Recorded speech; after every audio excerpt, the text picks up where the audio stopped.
Unity Against Hate press conference.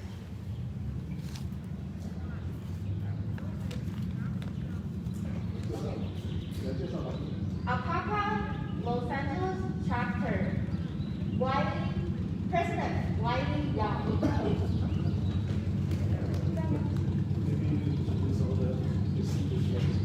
Good morning to all the distinguished guests. Dr. Julie Chu, Honorable Dr. Julie Chu, Congresswoman, and Mike Kim, former State Assembly, and our current Senate, HR, Chen, Henry, Peter Chan, Mountain Pass City Council, and University, Taiwan University, Dr. Wang Jingqing, and 郭文斌，你今天是代表哪个社长？大专校友会英文怎么说 ？JCUAA. President Steve Young. Thank you everybody for your coming today. This live stream and virtual rally. Today is May 15th.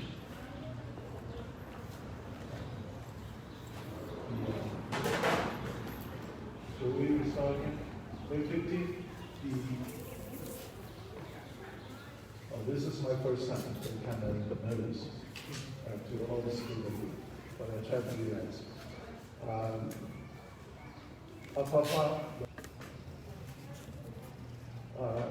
In city of Mountain Park, we have 11 cities across the country. We have 22 chapters. We do the same time, do this rally together.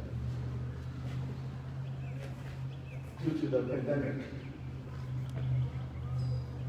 I personally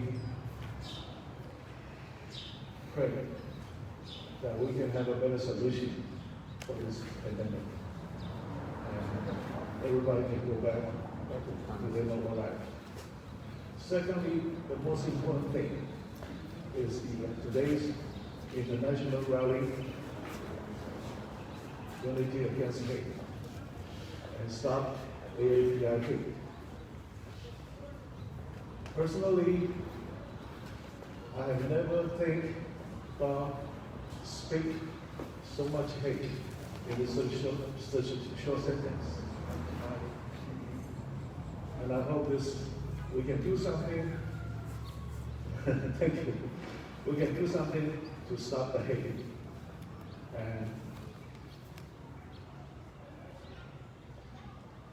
never let this happen again.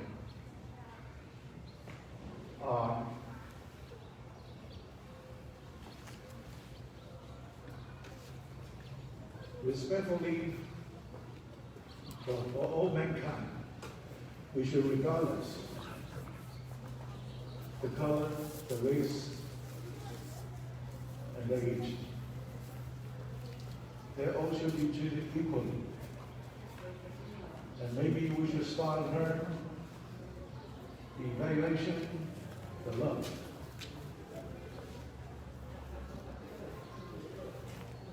The beauty of love.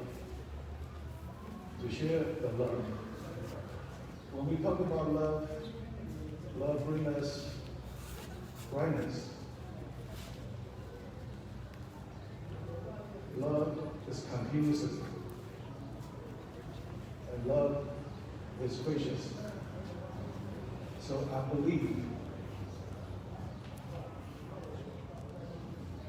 the love should be our American value, should be our American dream. And thank you.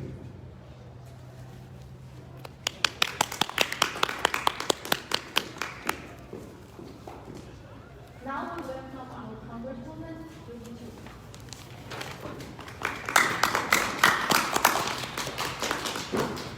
I'm Congressmember Judy Chu, and I'm here to stand with all of you to say, stop Asian hate. Stop Asian hate. I want to thank the Asian Pacific Islander American Public Affairs Los Angeles chapter, APAPA, LA, and your chairperson, Rosanna Huang, for organizing today's event. But actually, I want to thank APAPA National because you are having rallies like this in every chapter across the United States, from New York to Los Angeles, and I know I was invited to one in Washington, D.C. It is important to make sure that our voice is heard all across this nation. Now, this has been such a difficult year. While the coronavirus and recession have been difficult for the entire country, it's been especially difficult for the AAPI community. AAPIs have experienced higher infection and mortality rates. They are struggling with more small business closures and higher than average long-term unemployment. But the most frightening thing of all has been the horrific rise in anti-Asian hate crimes since the start of this crisis. And it started with President Trump using the words China virus, Wuhan virus, and Kung Flu, putting a target on the backs of Asian Pacific Islanders all across this nation. As a result, in this past year, there have been over 6,600 reported anti-Asian hate crimes and incidents, including the shocking murders of 8 people in Georgia, including 6 Asian women. After the murders in Georgia, I led a delegation there to visit the shooting sites and meet with the families. And I made sure that we would travel the same route as the shooter, because I was alarmed that the local law enforcement down there was diminishing the intent of the shooter by saying it was a sex addiction or a bad day. But I knew that this was a shooter that deliberately went from the Young's Asian Massage, then went to 2 other Asian spas, and there was no doubt that if he shot into those businesses, he would kill Asian women. So just this week, thankfully, the prosecutors in Georgia did what they should have done, and that is seek enhanced hate crime charges against the shooter. But AAPIs have experienced so many assaults, taunts, and verbal kinds of assaults that it has been happening on an everyday basis. And what really alarmed us was when it increased during the first part of this year against the elderly and the more vulnerable, including 84-year-old Bishop Tanakaki in San Francisco, who was assaulted on his morning walk and died, and Noah Quintana in New York, who was slashed from ear to ear while on a subway, requiring 100 stitches.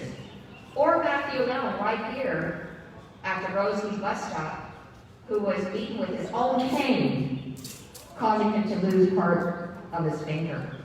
There have been so many assaults that AAPIs are walking around now wondering, will I be next? And that's why it's so important for all of us to take action. We in the Congressional Asian Pacific Caucus have fought back with press conferences, rallies, hearings, and legislation all year long. But thankfully, things have changed dramatically with President Biden. Within his first week of being in office, he issued a memorandum to condemn the Asian hate crimes and also to take steps for the Department of Justice to meet with the AAPI community to combat these hate crimes. And we called for a national day of healing and action to stop AAPI hate, a virtual national day. And we got 1.1 billion online interactions. The nation has woken up. And I want to say that there is another very, very significant thing that's going to happen in 3 days. And that is we have been pushing for a hate crimes bill to pass Congress. I am gratified that the COVID-19 Hate Crimes Act, introduced by Congressmember Grace Meng and Senator Macy Corona, did pass the Senate with a vote of 94-1. And now it is going to the House. It will improve our hate crime response by creating a new position at the U.S. Department of Justice to track these crimes, but it also includes provisions of my bill, the No Hate Act, which will provide resources to state and local law enforcement to address anti-Asian hate. So in 3 days, we will be voting on this in the House. It is certain to pass. We will then send it to President Biden, and of course, he is certain to sign it this coming week. So finally, there is action to keep Asian Americans safe.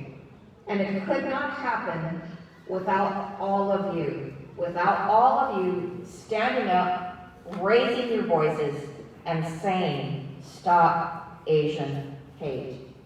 So thank you all for being united and making sure that every Asian American can feel included in this country.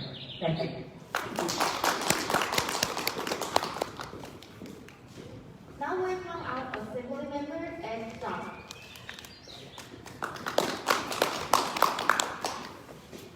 Well, good morning. It's great to be here. I want to start by thanking APAPA for inviting me to be a part of this API Heritage Month.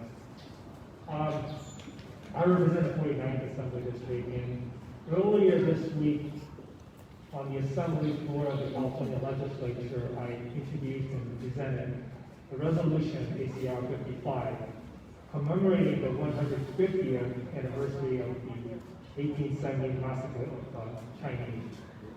And many of you probably remember what that incident was all about. Not too far from here, there was a mob of 500 people who basically attacked Los Angeles area and killed off about 10% of the population. What ended up happening was 18 people, 18 Chinese were lynched. One of them was a child.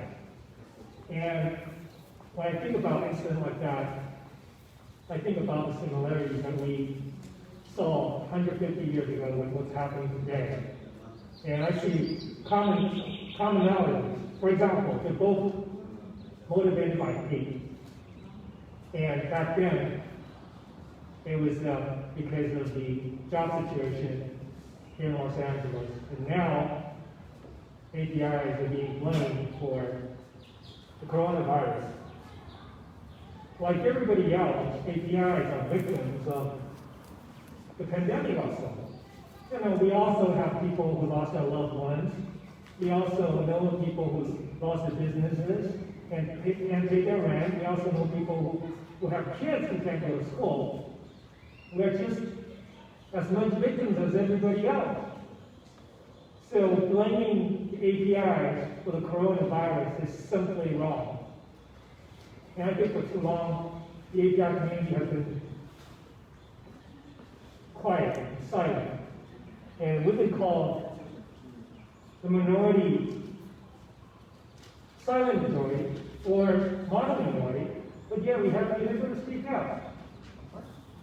So it's time that we really speak out against hate crime. It's time for us to really speak our mind and really embrace our own heritage and culture and really defend ourselves against hate. And ladies and gentlemen, the 1871 massacre of the Chinese is a sad reminder that today, xenophobia and racism still exists. They're still well and alive. So it's a really sad moment to be here celebrating the API Heritage Week a month with you. And in addition to the resolution that I introduced and presented, I also introduced a legislation, AB 28, which will increase the monetary fine against the perpetrators of hate crimes or hate incidents And I'll be using that proceed to help train and provide sensitivity training for people who need it. And that's only one or two of the legislation that we've been doing at the state legislature. Many of my colleagues have also introduced legislation. For example, there's a bill pending in the legislature that would basically establish a hotline for people to call in about hate incidents or hate crimes. There's also a bill that would provide funding for victims of hate crimes or hate incidents. And not long ago, the API caucus and the legislature also came together and we proposed a $200 million budget request with the governor's office to address the issue of hate crime. And as we know, we have until June 15 to get the budget passed. So we started the process, and we'll see how that goes between the governor's office and the legislature. But the request has been made for $200 million.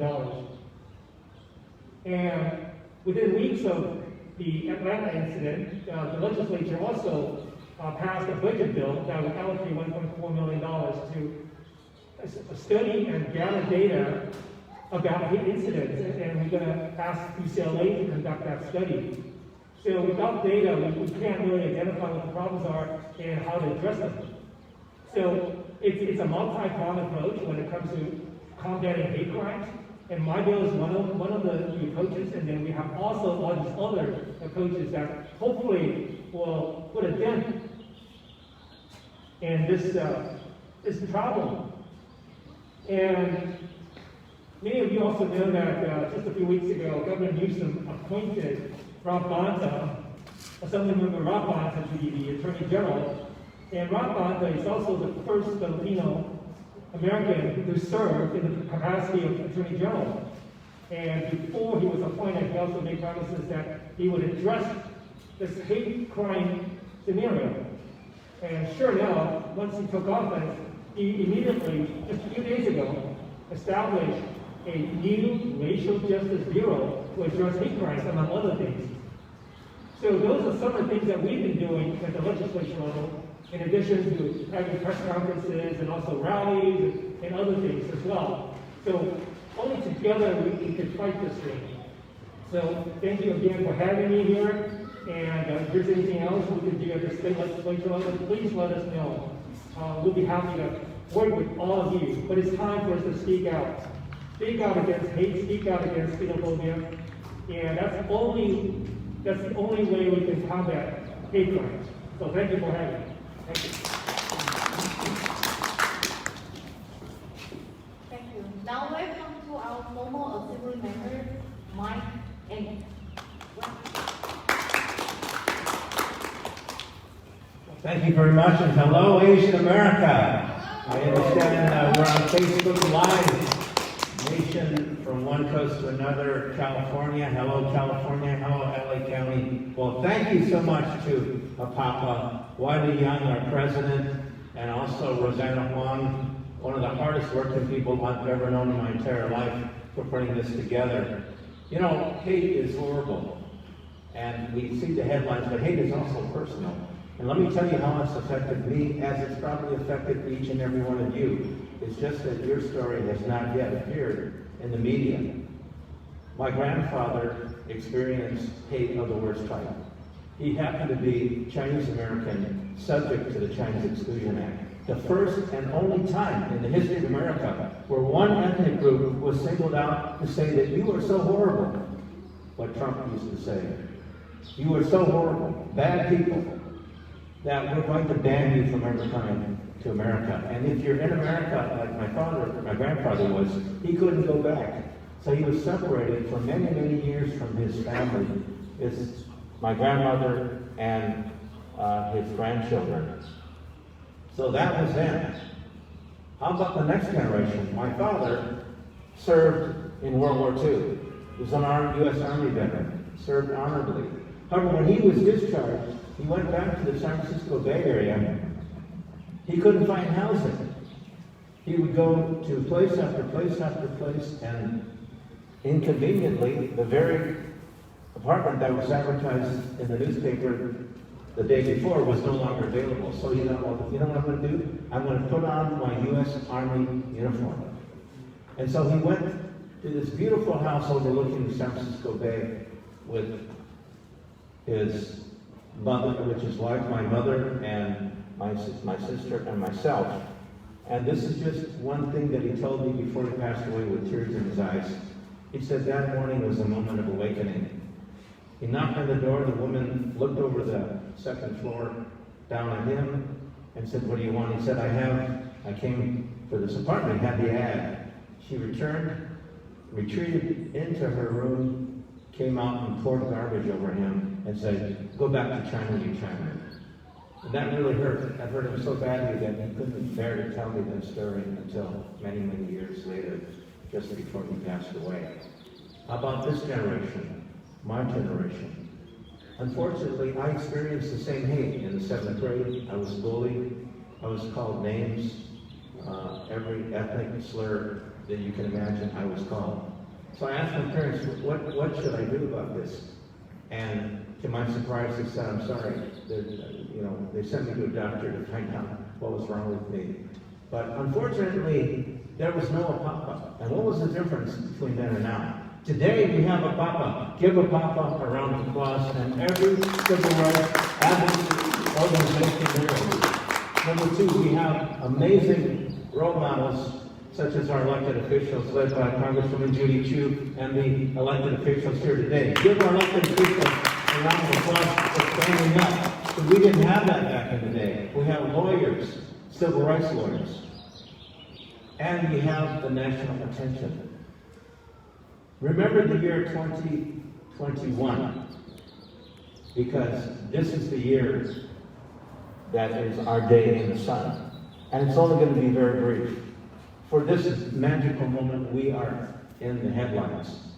But you can bet we may not be there next year and the year after that. So let's take advantage of it. So I'm going to conclude by what we can do personally to fight against hate. Well, obviously, supporting the legislation that Congresswoman Judy Chu and Assemblymember Ed Chattel have indicated, and we'll see about that. So let's continue to do that. Continue to speak out. If you see something, say something.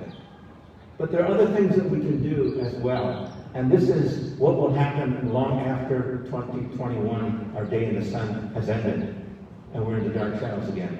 We must continue to have political power. Every time you see a person, an Asian American or an immigrant person that you may think is not registered to vote, register them to vote. Have them sign up to become a U.S. citizen. Support our elected officials. This is the San Gabriel Valley. We have the largest concentration of Asian Americans in the entire United States of America. Yes, you're here in the mighty San Gabriel Valley. Let's keep our strength strong. And remember, redistricting is right here. Our strength is because they've kept our cities together, kept us united in terms of our voting power. Don't let them split us apart. When it comes to redistricting, make sure that we fight for fair representation in the next 2022 election. And finally, and most important of all, is that we must break the hate of the glass ceiling. It's the discrimination that you don't see. It's when people that are highly qualified, who are Asian American, or maybe women, or maybe other people of color, apply for leadership in organizations and they're denied. They're trying to be head of corporations, they work, they have the credentials, and they're denied. They try to get a spot in the media, they're denied. So let's all organize together and do what we can, because hate can't wait for us to get activated. Thank you very much, and thank you, Apapa, and thank you, Asian America.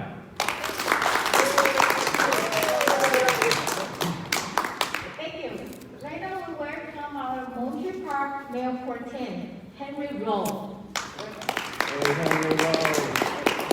Thank you. Well, thank you very much, Papa, for inviting me here with all of the distinguished elected officials and community representatives. I think it's very fitting that this event is held in Monterey Park. Because those of you who know the history know that Monterey Park was the first suburban community of the majority Asian American population.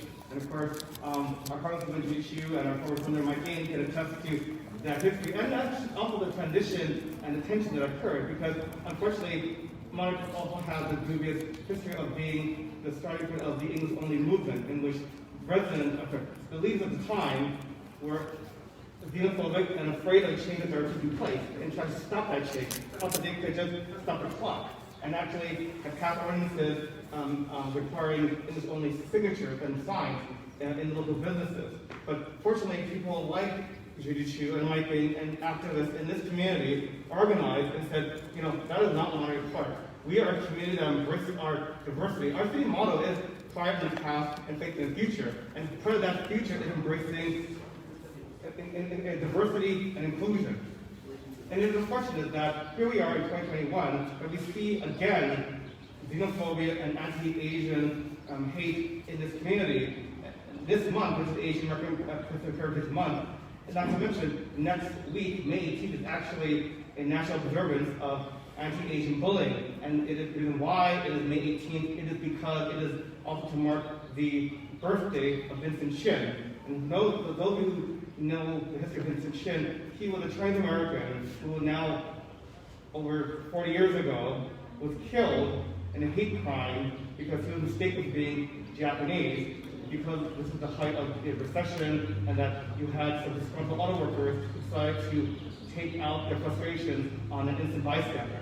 But that incident also galvanized Asian American community and brought to bear the reason why we as a community need to stay organized, need to remain organized, and need to keep our leaders accountable. And so here we are in 2021, and we need to continue to make that push, not just to advocate for legislation, advocate for funding, but to address the hate that is going on. But also, there are things that we can do here in the community. We can do bystander training. We could create pods of community. And here in Silicon Valley, that's actually happening. I'm very proud that there are community groups that have actually organized groups to help seniors who are walking home or from business to make sure that they are safe because of the unfortunate incidents that we have seen in our communities. You can also ask this local city council, like we have, to pass resolutions to acknowledge Asian Pacific Heritage Month and to also condemn the hate that has occurred that we have done here in the city of Monterey Park. There is much to be done, but I'm confident that as a community that we will be able to stand together, stand united, if we continue to work together as a community, and also not just our own community, but also build allyship, because we know that hate and xenophobia does not just impact Asian Americans, but it also impacts other communities. And right now, because of the xenophobia that we've seen in the last 4 years from the previous administration, many communities have experienced hate and racism, and that is why we need to build those bridges of allyship. Because only together as allies can we effectively push back against the unfortunate ugliness that we have seen and be able to push forward. So thank you very much.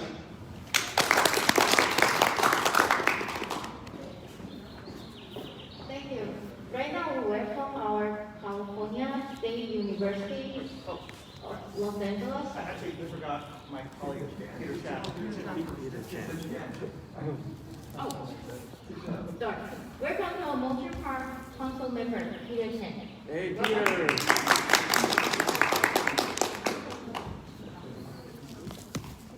Good morning. And first of all, I want to thank Papa for putting this conference together all over the country.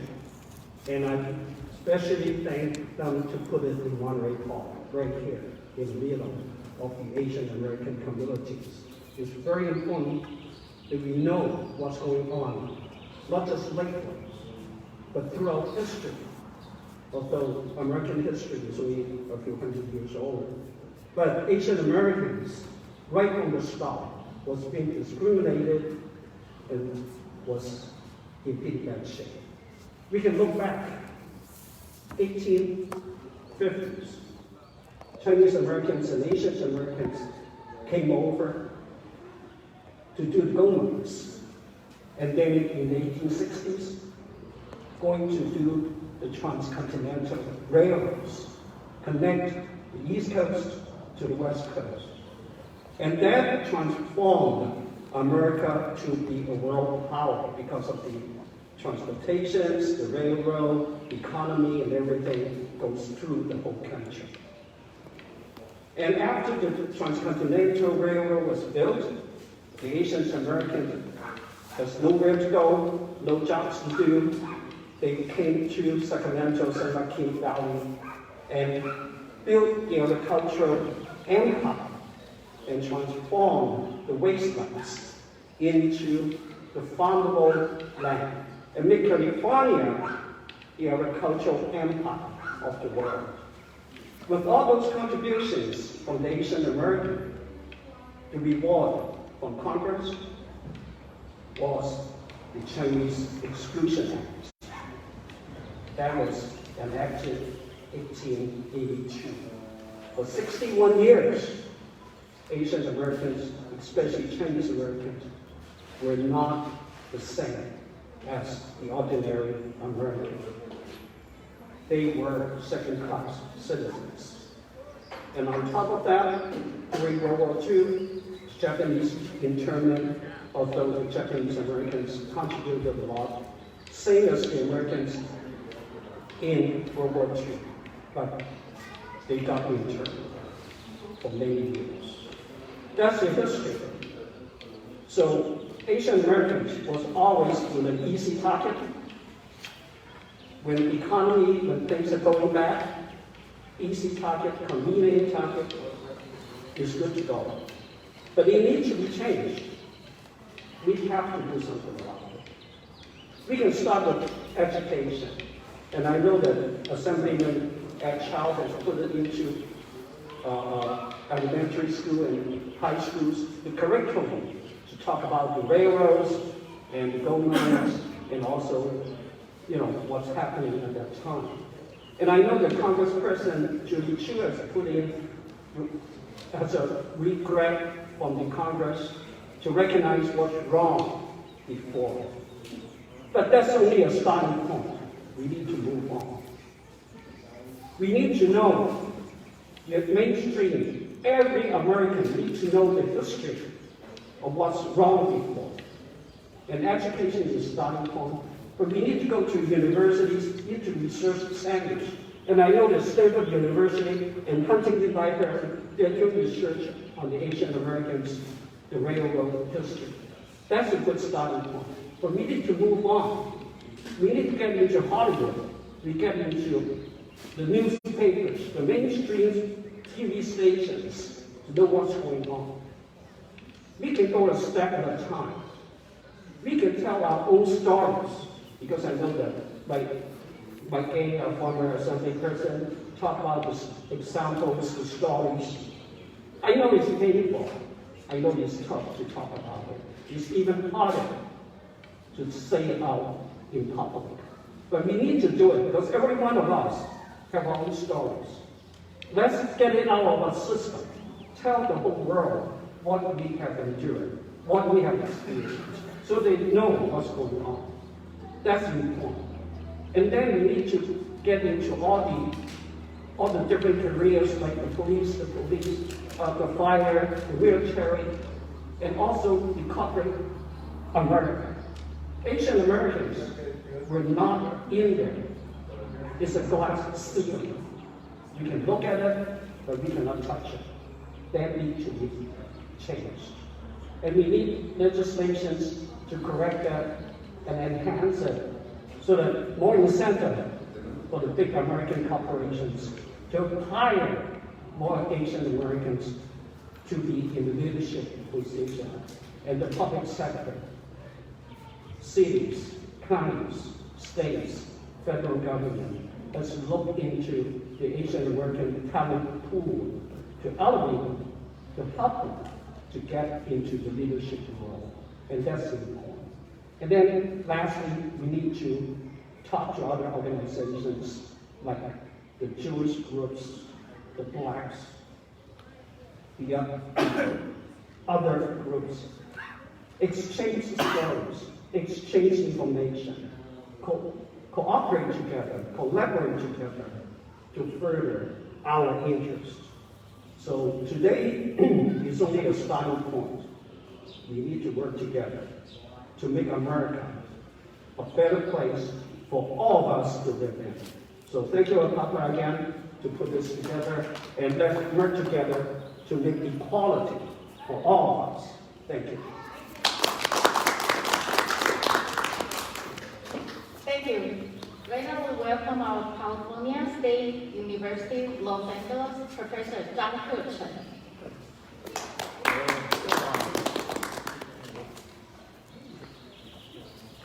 Hi everybody, my name is Paul Chen. I'm a teacher at the Cal State Los Angeles. Today I'm here on behalf of universities. I want to talk about Asian hate because this is something that this is not something new. And we've seen this throughout our historical context. Both the gentleman and Chow, Peter, Johnson and Peter just mentioned some of that. You know, we were here. We're the perpetual foreigners, and this is something that I want to explain, that you have to fight, and not just fight on civil rights section, but also on the civil liberties section. We have to protect our civil liberties because, as you can see from the historical context, first, it's the rhetoric that starts with a few that creates laws and unjust laws that gets created that attacks our civil liberties. And from there, our civil rights gets attacked. So it's so important that it is upon the elected officials to protect us from these unjust and unrighteous rhetoric that gets sent to our lawmakers. Also learn that this is something that is historically a context to all of us. Take for example, when the Acton Railroads got finished, there were a lot of Chinese American men, you know, and I visited the museum actually in China in Taipei a few years ago. People from Winnipeg and Toisan were left here and without jobs, but also without families. Their families could not be reunited with them. The rhetoric started. The rhetoric started first, then the next thing comes the Page Act. The Page Act, 1875, precursor to the 1882 enactment of the Exclusion Act. Once the Exclusion Act gets started, now you take away our right as citizens. We're the perpetual foreigners. We don't, and then until the Magnuson Act happened in 1943, Chinese Americans were always a perpetual foreigner. Even though we were born here, even though we fought in all the wars, even though we built the country, we have not been considered part of the American narrative. We are the American fabric. It has been since the dawn of the American history. And we need to have that voice and continue that voice by, how do you do that? Have great leadership, support great leaders like David Chu, great leaders like Ed Chow, great leaders like my colleague, former Assemblyman Mike King, but also Professor Mike King. And also Peter, Henry, Thomas, you guys are the leaders, and I encourage the communities to support our leaders and take a stand. Also take a political science class because we understand what you're voting for, not the junk that you hear. Take away the rhetoric. Focus on what's true. Focus on a law that really protects and I guess brings unity to all of our lives. And I just want to leave you with that message. I want to thank the Papa, and I want to thank all our elected leaders. Thank you so much for this opportunity to speak today. Thank you.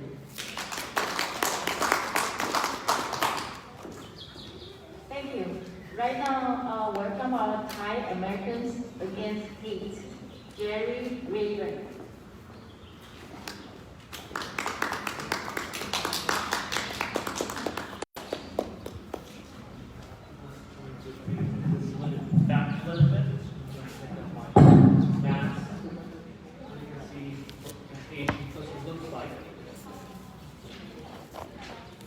So good morning, everyone. I would like to start out by thanking everyone for attending this press conference as we continue to stand against anti-Asian hate in our communities. My name is Jerry Rayburn, and I am a Thai American activist in Los Angeles and Orange County. And I am an immigrant who came to the United States at the age of 8 years old with my mother and my two younger siblings.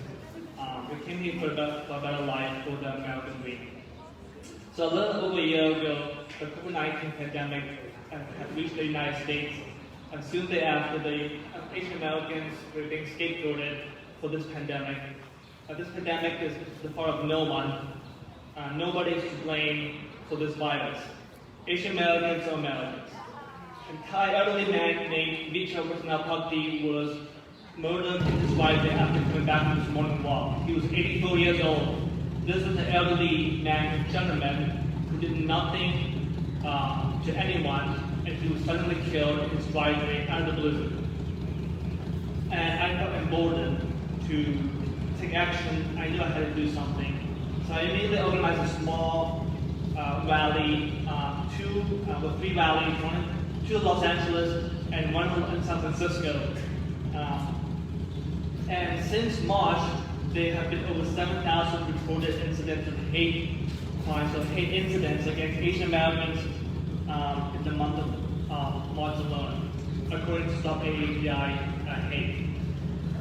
Besides the violence that has been put in our community, the COVID-19 pandemic has also made things financially more difficult for many Asian Americans and many Asian American families.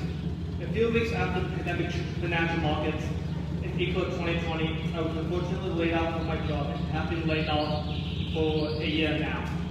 Immediately, I was able to get on Medicaid and food stamps. If it wasn't for those social safety nets and having to depend on those benefits, I wouldn't be able to survive. I would be at the mercy of the COVID-19 pandemic, but for the past 5 years, I shared a single room with my mother, my brother, and my sister in another family's house. Asian American families, just like other Americans, struggle with housing affordability. My family could not afford a basic apartment to live in, with two people working for $50 an hour. As a Thai American, I struggled to provide for my mother as she could no longer work and continue to be unemployed. I also like to take a moment to talk about my mother's journey. I have so much empathy for my mother. She escaped the poverty of Thailand to come here to America and raise her children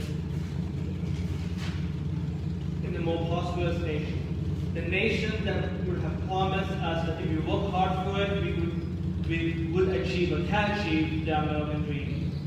On October 31st, 2016, Halloween, my mother experienced severe back pains that she was diagnosed with kidney stone. She became so sick that she was immediately placed in intensive care unit in the hospital overnight. The next morning, she was dying. Her blood pressure dropped dramatically. She was dying. I thought I was going to lose her. The doctor immediately administered pressors, a group of medicines that contracted blood vessels intended to raise my mother's blood pressure. I didn't understand what was happening. Everything was arriving so fast. All I knew was that my immigrant mother was dying. My mother would live, but as a consequence of the pressures, her extremities, her hands and feet had to be completely amputated, chopped, cut, sliced, or sawed. Whatever word you wish to use, her hands and feet were gone from her body. My mother is a quadruple amputee. This is violence. She is shorter than she was before. She can't do the things that a woman like her is able to do. She can't get manicure, she can't get pedicure, she can't drive, she can't swim, she can no longer work. At least she can still give me a hug, the two remaining thumbs on her fingers, on her hands. She has some fingers. At least she can wrap her arms around me and still say, I love you. My mother has no one here in the United States except for her children. As our elders cared for us when we were younger, it is now time for us to care for our elders as they become increasingly older. My motivation to organize a rally around the death of Vicha Krishnapakdi and anti-Asian violence was to also highlight the issues and concerns of the Thai community.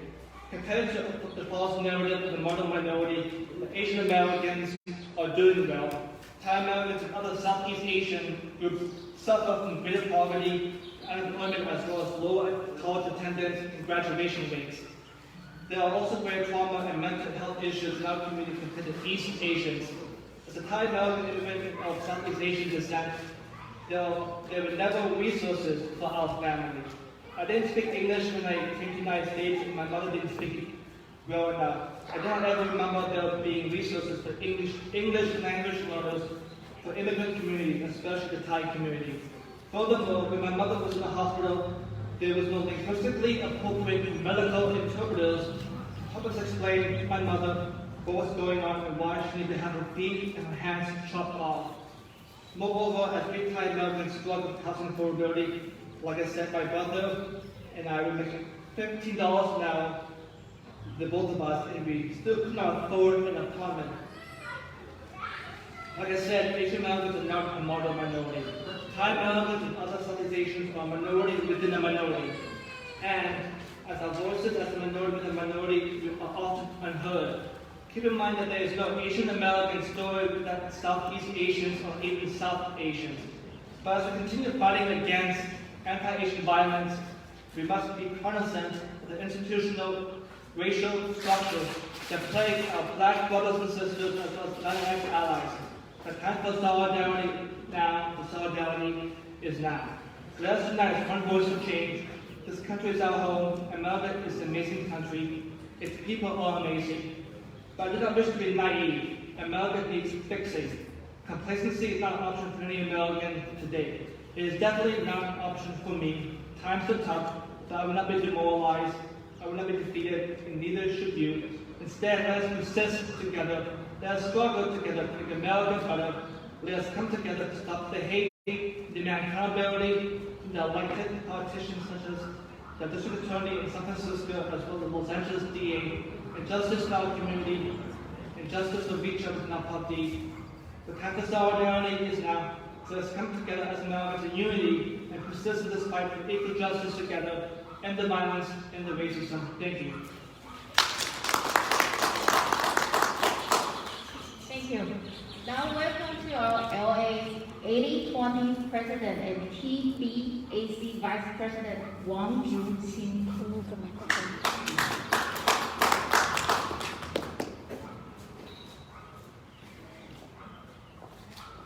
I'm the president of LA 8020, and I really appreciate Papa to have this organize this conference and for Asian Pacific Heritage Month. I think that's really meaningful. And also I want to appreciate President Willie Young inviting me to this event. Anyway, I think all our representatives from federal and local council member representatives have mentioned quite a bit background regarding discrimination against Asian or against Chinese. Anyway, so here I just unfortunately Dr. Judy Chu has already left. As a community group member, I would like to appreciate Dr. Judy Chu, co-sponsor a bill basically in the House will further protect the Asian American against hate crime from the legislative point of view. To my understanding, we have another congressman, that's Ted Lieu. He also has sponsored a bill, I believe, in the committee right now. I think for the Ted Lieu's bill that will focus on a way to have a prosecutor have an easier way to prosecute those hate crime violators. I think if you try to raise the so-called morale standard, try to ask people to reduce or stop the Asian hate crime, that's one thing, but you have to have some penalty go with it to make it back. And anyway, I think earlier Dr. Judy Chu mentioned Donald Trump kind of stirred up this wave of the hate against Asian American, especially Chinese American. So I think the message here for those legislative effort one thing we have to emphasize, Asian American, we are also American. So that's a very key. Maybe I think people, with the federal policy, people start to have a hate against China, against Chinese. Somehow we are treated as the Chinese. But remember, we are Chinese American, and we are Asian American. We all are American. And you know, this American, Asian American, has contributed quite a bit to the prosperity of this country. So it's very important everybody work together. So we need more education for the general population. Asian American, we are also American. And finally, I think one of the points I do think, since we track the root of this wave of Asian phobia because of the federal leadership.